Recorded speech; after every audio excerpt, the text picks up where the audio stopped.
Here's exactly why you and your sales team need to be asking every customer, do you want fries with that order? McDonald's has mastered the art of the upsell, and in a moment I'm going to share with you a couple of other companies that do so as well so that you can actually make more money. And by the way, your team probably sucks at asking for the upsells. I'm going to share exactly what to say so that every person on your sales team asks the customers if they want fries with that, so that you can get a 35 to 40% increase in revenue to customers you're already selling stuff to. Here's the deal.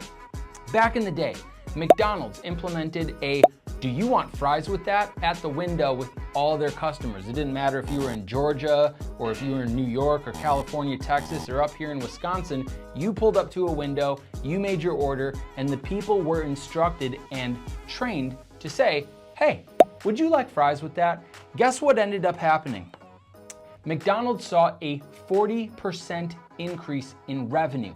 Now, obviously, that's a pretty significant number for an already 100 or whatever it was $1 million a year company.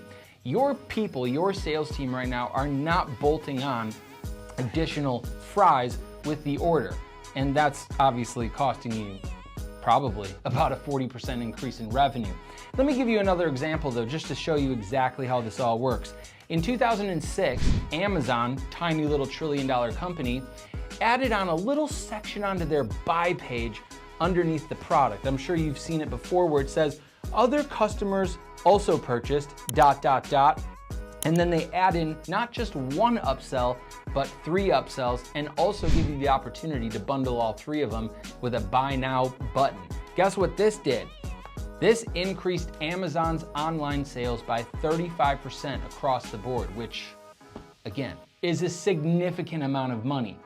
Now you might be doing 5 mil or 10 mil or 15 or maybe 50 million. If your people are missing out on the opportunity to ask, do you want fries with that? Or, hey, by the way, most other customers that work with us usually buy X, Y, and Z. If you guys did that, again, you'd probably see anywhere from a 35 to 40% increase in revenue and sales as well. So the question that I want you to ask yourselves, and the question I want you to ask your sales team is, what's the worst thing that could happen if your team was in a house or in a business, whatever the sales setting is, and they simply asked, would you like fries with that? Or again, whatever the upsell is. Obviously, there wouldn't be a single drawback. The worst thing that could happen is a customer says, no, I don't really want fries today. Or no, I don't really want these other things. And you end up getting the same exact deal, and you also anchor the value in the thing that you're selling them in the first place. Hey, if you're getting any value from this video or any of my other content and it's helping you grow your sales and make more money, then now would be a good time to hit the subscribe button below so you never miss out on any future content and can continue building your business. So the thing that I want you and your team to consider doing is developing what I call situational awareness.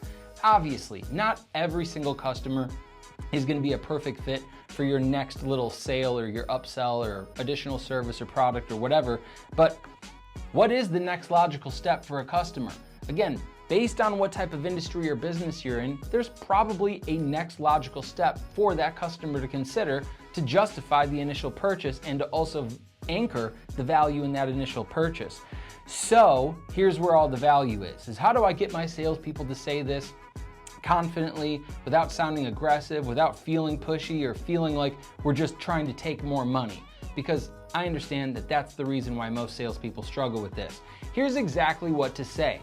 You're going to be talking with a customer, your team's going to be talking with a customer, and the first thing that they're going to do is they are going to use what I call inclusive language by saying, hey, Mr. Customer or Mrs. Customer, most customers who buy this or are interested in this, whatever they're looking at right now, most customers end up getting X, Y, and Z. That could be your additional product, your service, your add-on, your upsell, whatever. You're simply stating most customers that end up doing this thing also usually get this thing.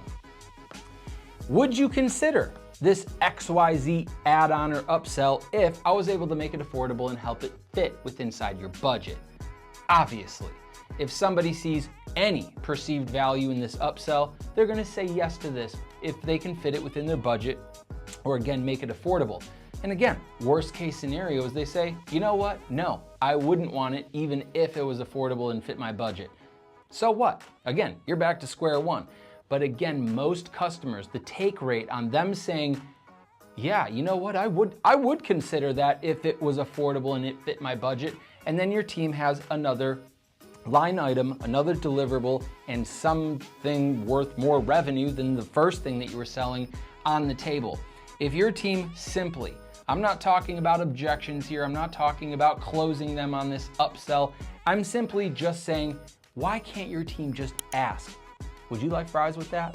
And that's what this is all about. And again, if your team did this and you truly implemented this with your team, you're probably looking at McDonald's and Amazon money where you're getting a 35 to 40% increase in revenue. Now, the main problem that I find in most businesses like yours with teams is the fact that the team isn't really getting trained on this and there's zero accountability in the team actually making this a part of the way that they do business.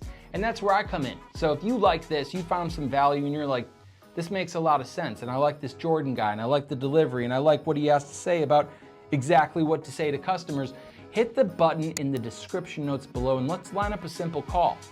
All we do at my organization is 1, tell people what to say, and then 2, hold them accountable to actually saying it when it matters so that you can ring the register a couple more times and ultimately make way more money with the same amount of leads. And if that sounds even remotely interesting, click the button below. But if that doesn't sound like something you want to do right now and you don't want to consider doing that, then I would at least ask you to subscribe to this channel so you can get some additional value and you guys can print some more money.